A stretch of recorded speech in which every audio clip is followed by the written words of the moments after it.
Tadi buka kaki selebar panggul kan, buka kaki selebar panggul, kaki menghadap ke depan. Nah sekarang kita lihat perubahan yang ada di panggul Anda, movementnya, terutama bagaimana Anda bisa membuka pintu bawah panggul dan pintu atas panggul. Sekarang coba lihat tekuk lutut, kemudian tekuk lutut lalu nonggeng. Jadi kalau misalnya dari samping tekuk lutut lalu nonggengin tailbone-nya, bokongnya. Lalu tangan pegang cari tulang duduknya, cari yang lancip-lancip, kebayang? Coba pegang dulu. Tekuk lututnya, lutut menghadap jam 12. Bokok tangannya pegang di area bokong. Lalu berdiri. Lihat movementnya. Ketika Anda berdiri, itu tulang duduknya langsung mendekat, betul? Tapi ketika Anda tonggengin sambil Anda duduk, sambil Anda melipat lutut, tulang duduknya agak melebar sedikit, betul? Coba dirasain. Kita lakukan sampai 5 kali dulu.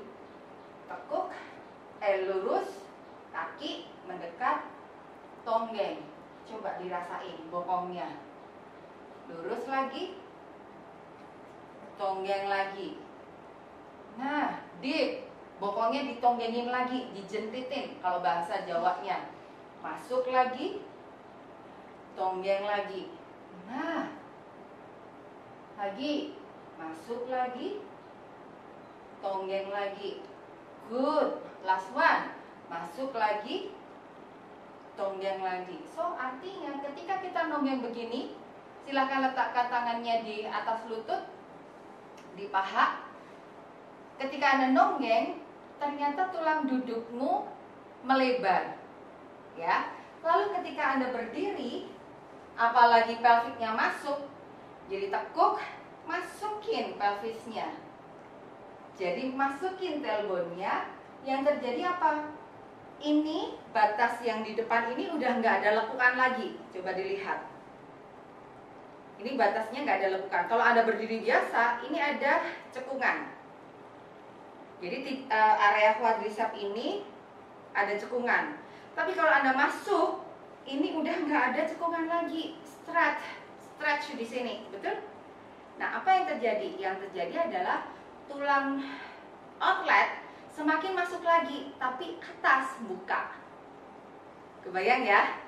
Ketika aku tailbone out, ini namanya anterior tilt, buka outlet, posterior tilt, buka inlet.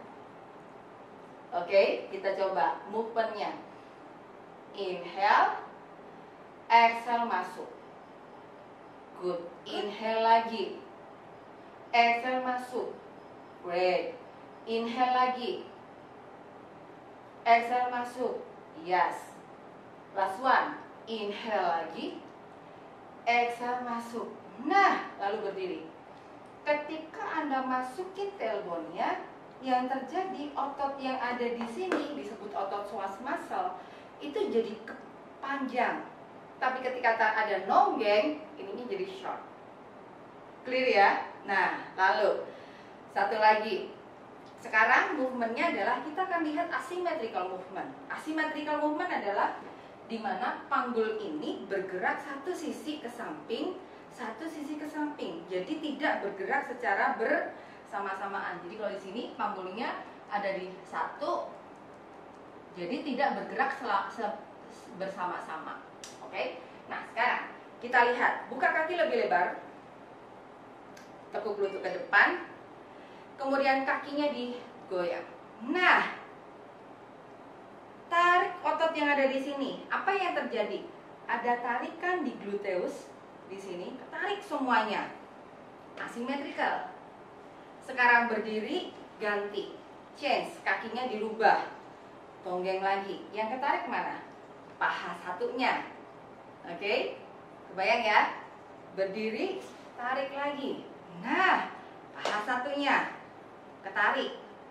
Lalu berdiri lagi, paha satunya yang ketarik. Jadi ini yang namanya asymmetrical movement.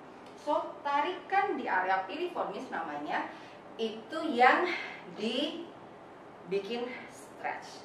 Kebayang ya? Nah sekarang coba buka kaki lebih lebar, lalu bikin goyangan. Nah, artinya si pelvis melakukan beberapa gerakan di berbagai direksi. Lalu putar lagi, ganti putarannya. Nah, ini ketika lututku lurus, artinya pahaku lurus. Aku nggak tekuk lutut, jadi range lingkaran yang bisa aku lakukan segini. Tapi coba kalau misalnya aku kasih tekuk lutut, tak, coba tekuk lutut sedikit, kemudian bikin putaran, bisa lebih lebar nggak? Bisa lebih lebar nih ruangannya. So, hip flexornya di area pangkal paha itu bisa menjadi lebih mobile. Kebayang ya? Dibanding ketika Anda berdiri. Kita berdiri, coba berdiri, lurus kakinya, lututnya lurus, lalu goyang panggulnya. Semaksimal, sebisa yang Anda bisa. Coba, badannya ikut goyang pun boleh. Seberapa? Coba dirasain. Oh, lingkarannya segini loh ketika aku sambil goyangin badan atas. Ketika aku sambil goyangin badan atas, ternyata lingkarannya bisa lebih besar. Tapi kalau aku badan atasnya diem, otomatis yang goyang adalah panggul aja. Oh, lingkarannya segini. Oke? Nah, lalu ketika aku turunin lagi, kakinya diturunin, lalu aku goyang, tapi badanku tetap, artinya yang goyang adalah panggulnya doang. Ternyata berapa? Lebih besar lagi. Gerakannya, range movementnya lebih besar lagi. Hip flexornya bisa lebih mobile lagi. Oke? Sekarang berdiri. Oke, shift dulu. Sudah mulai keringetan?